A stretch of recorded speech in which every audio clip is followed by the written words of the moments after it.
වායුව සයින්ධන මිශ්‍රණය දැල්වීමට spark plug භාවිතා කරයි. විදුලි ස්පාක් එකකින් එම මිශ්‍රණය දැල්වෙයි. අපි මෙහි හැම පියවරක්ම වෙන්වෙන්ව බලමු. ආදාන කපාතය විවෘත වෙයි. පිස්ටන් එක පහළ යාමත් සමග උරා ගැනීමක් ඇතිවෙනවා. මෙහිදී වායුව සහ ඉන්ධන මිශ්‍රණය සිලින්ඩරයට ඇදී එනවා. එම මිශ්‍රණය ඇතුළට ආපසු සම්පීඩනය පටන් ගන්නවා.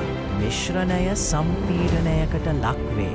මේ අවස්ථාවේදී කපාත දෙකම වසා තියෙනවා. සම්පීඩනය අවසන් වෙද්දී ස්පාක් එකෙන් මිශ්‍රණය දැල්වේ. පිපිරීමෙන් පිස්තන්නක පහළට තල්ලුවේ. මේක තමයි දගරකන්ද භ්‍රමණය වීම සඳහා යොදන බලය.